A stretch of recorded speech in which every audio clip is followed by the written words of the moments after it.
Bien-aimés frères et sœurs, Shalom. Je suis homme de Dieu, Mvoula Philippe. Je vous salue tous dans le nom puissant de Jésus-Christ. Aujourd'hui, je voulais faire cette vidéo pour répondre au monde à ce qui se passe aujourd'hui à Gaza. Nous sommes en guerre, comme le disent.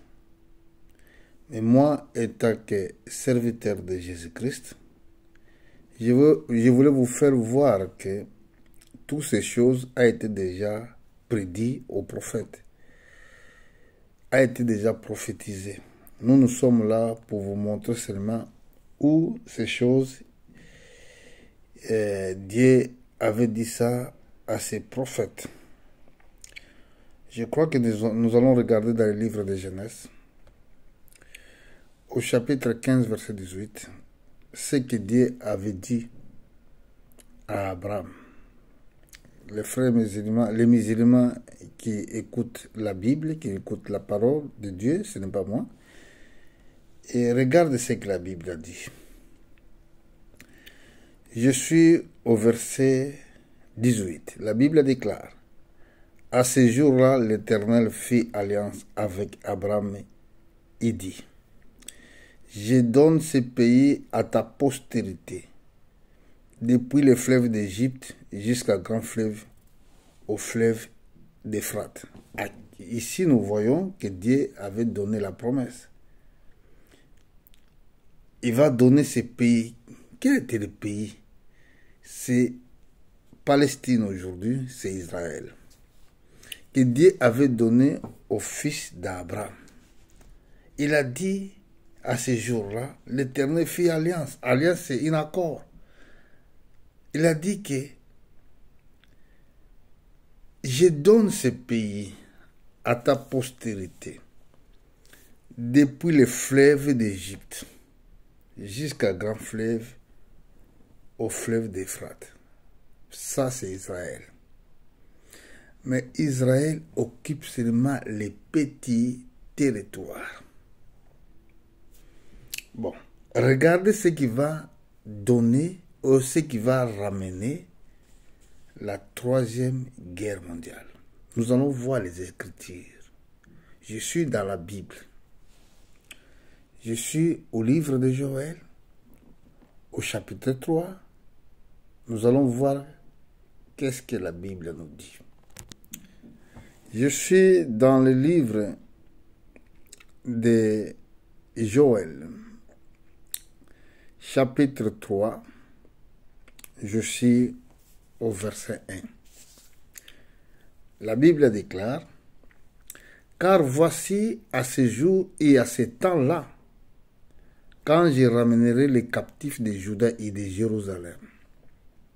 Regardez ici dans cette paragraphe du livre de Joël au chapitre 3 verset 1, il parlait du retour des Juifs. Pendant que quand Joël avait prophétisé, le temple de Salomon, il était encore là. Les Juifs n'étaient pas encore repatriés par le pied dans le monde. Donc, cette prophétie concerne la Seconde Guerre mondiale parce que les Juifs, ils ont retourné à Israël après la Deuxième Guerre mondiale. Ils ont eu son indépendance en 1948. Mais regardez, le prophète avait déjà prophétisé pour dire que voici à ce jour et à ce temps-là, quand je ramènerai les captifs de Juda et de Jérusalem. Et la Bible dit: je rassemblerai toutes les nations et je les ferai descendre dans les vallées de Josaphat. Là, je entrerai en jugement avec elles au sujet de mon peuple, d'Israël, mon héritage, qu'ils ont dispersé parmi les nations, et au sujet de mon pays qu'ils se sont partagés. Ici, nous voyons le partage de la terre, ce qui se passe aujourd'hui. Premièrement, à cause de ce problème-là, et qu'il va ramener la troisième guerre mondiale. Voilà ici, c'est Dieu qui dit, je rassemblerai toutes les nations et je les ferai descendre dans les vallées de Josaphat. Là, je entrerai en jugement avec elle au sujet de mon peuple d'Israël, mon héritage, qu'ils ont dispersé parmi les nations, et au sujet de mon pays, qu'ils se sont partagés. Dieu appelle Israël, c'est son héritage. Parce que vous savez que dans Israël, Dieu parle d'Israël, mais quand il montre à Abraham, il lui montre les fleuves. Il a montré fleuve d'Égypte jusqu'à grand fleuve Euphrate.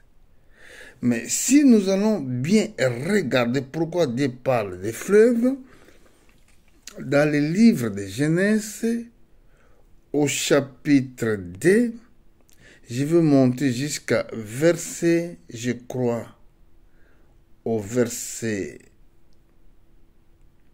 nous allons regarder ça ensemble avec vous, au verset 10. La Bible dit, un fleuve sort de l'Éden pour arroser les jardins, et de là, il se divisant en 4 bras. Le nom de première est Pishon. C'est celui qui entoure tout le pays de Avia, où se trouve l'or. Et l'or de ce pays est pur. On y trouve aussi les bédium et les pierres d'onyx. Le nom de second fleuve est Guion. C'est celui qui entoure tout le pays de Couche. Le nom de troisième est Rédec. C'est que cet nom a été changé maintenant, c'est Tigre. C'est celui qui coule à Orient de Syrie. Et le quatrième fleuve, c'est l'Euphrate. Là, nous allons vivre l'Euphrate. Donc, mais par l'alliance que Dieu avait fait, il a dit que depuis le fleuve d'Égypte jusqu'à grand fleuve l'Euphrate. Dieu dit dans le livre de Joël, c'est mon héritage, c'est son héritage à lui. Ce n'est pas l'héritage de quelqu'un d'autre, c'est héritage de Dieu. Et Dieu a montré à Abraham son héritage. C'est là que notre père Adam, il avait perdu la terre. Écoutez, Jésus-Christ, c'est lui qu'on appelle second Adam. Il est venu mourir dans la même place que Adam avait perdu. Et aujourd'hui, nous sommes en train de voir l'accomplissement prophétique, l'accomplissement de la Bible, frères et sœurs. Une fois que si vous regardez dans les livres de Joël, vous allez voir les pays qui entourent Israël. Tous ces pays, ils vont entrer dans ces conflits-là. Ça a été déjà dit, il sera comme ça. C'est la bouche de Dieu qui l'a dit. Nous allons voir tous ces pays-là. Nous allons regarder dans les livres de Joël, au chapitre 3, au verset 11. Qu'est-ce que la Bible nous dit? Hâtez-vous et venez, vous toutes les nations de l'entour, et rassemblez-vous là. Ô l'Éternel fait descendre tes héros. Que les nations se réveillent et qu'ils montent vers la vallée de Josaphat. Car là je siégerai pour juger toutes les nations de l'entour. Écoutez bien. Et cette parole que je voulais lire au verset 13, Jésus avait dit cela. Saisissez la fossile, car les moissons est mûres. Venez fouler, car le pressor est plein. Les couves de gorge, car grand est leur méchanceté. C'est une multitude en multitude dans les vallées de jugement, car le jour de l'Éternel est proche dans les vallées de jugement. Les soleils et la lune s'obscurcissent, et les étoiles retirant les éclats. Les Sion, l'Éternel rougit. De Jérusalem, il fait entendre sa voix. Les cieux et la terre sont ébranlés, mais l'Éternel est un refuge pour le peuple, un abri pour les enfants d'Israël. Voilà, ici, là, ce que nous voyons, c'est totalement la fin du monde. C'est la fin du monde, c'est l'accomplissement de la prophétie biblique. Bon, regardez, je vais aller rapidement dans le livre de Zacharie. Qu'est-ce que le prophète Zacharie a parlé? Nous allons voir ça. Nous sommes dans le livre de Zacharie, au chapitre 12. Nous allons lire à partir du verset 2. Les problèmes qui se passent aujourd'hui à Gaza. Les problèmes qui se passent aujourd'hui à Israël. Le monde politique parle. Mais nous ne sommes pas des politiciens. Nous sommes des prédicateurs de Jésus-Christ. Mais je vais donner la lumière à ce qui passe aujourd'hui en Palestine. La Bible dit, Zacharie chapitre 12, au verset 2, la Bible dit, voici, je ferai de Jérusalem une coupe de tours de ciment pour tous les peuples alentour. Aussi pour Juda dans les sièges de Jérusalem. La guerre est inévitable. Vous avez bien vu? Et la Bible dit encore, à ce jour-là, je ferai de Jérusalem une pierre pesante pour tous les peuples. Tous ceux qui les souleveront seront meurtris. Et toutes les nations de la terre assembleront contre elle.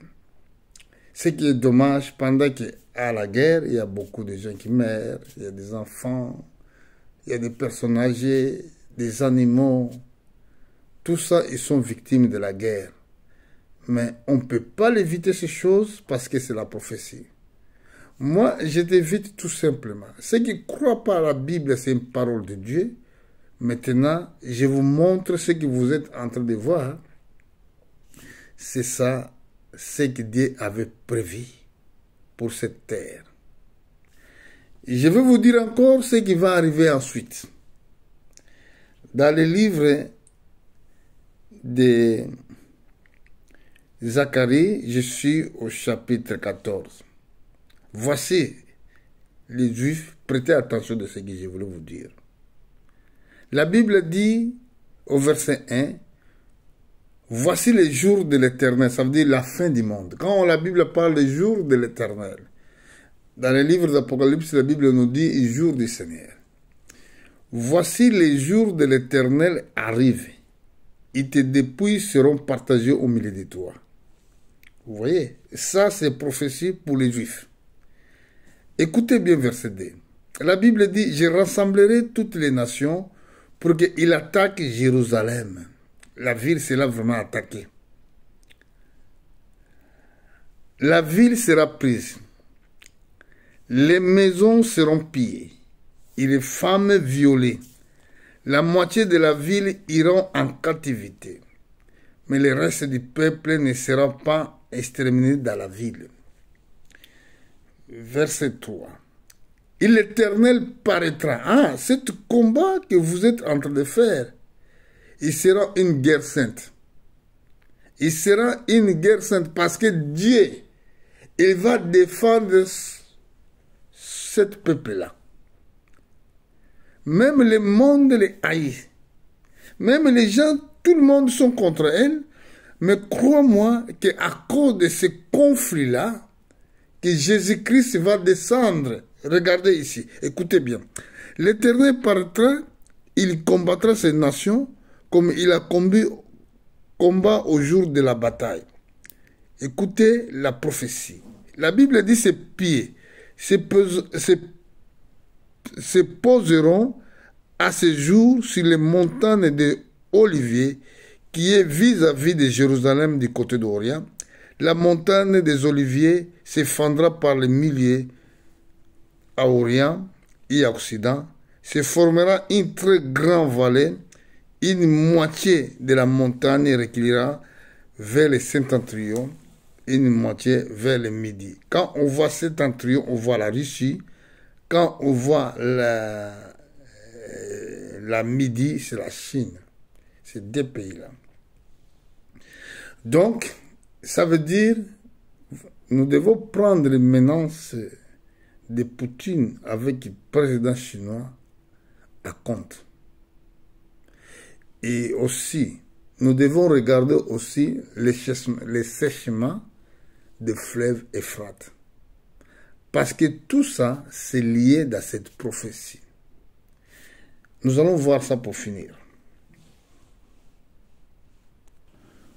Nous sommes dans le livre d'Apocalypse, au chapitre 9. Je suis au verset 14.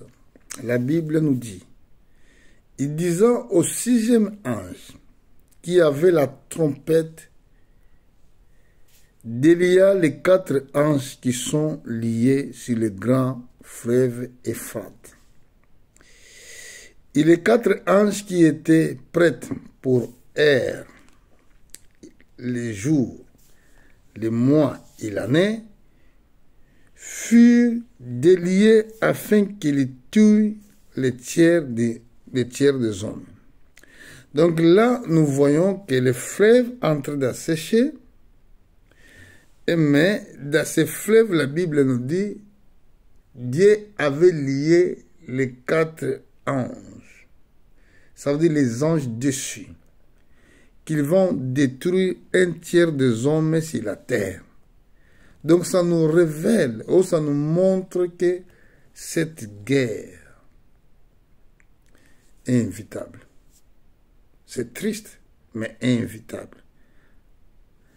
Et nous allons voir encore, pour finir, ce qui cache cette fleuve qui est en train de sécher. Je suis dans le livre de Apocalypse, au chapitre 16, verset 12. Écoutez la parole de Dieu. Toujours 6e ange. Le 6e ange, ou le 6e versa sa coupe sur le grand fleuve Euphrate. Il se sont taris, afin que les chemins des rois venant d'Orient fussent préparés. Vous voyez ici, le roi d'Orient, c'est le même roi de Midi. Quel est le roi d'Orient? Et la force chinoise. Roi d'Orient. C'est le même roi de Midi.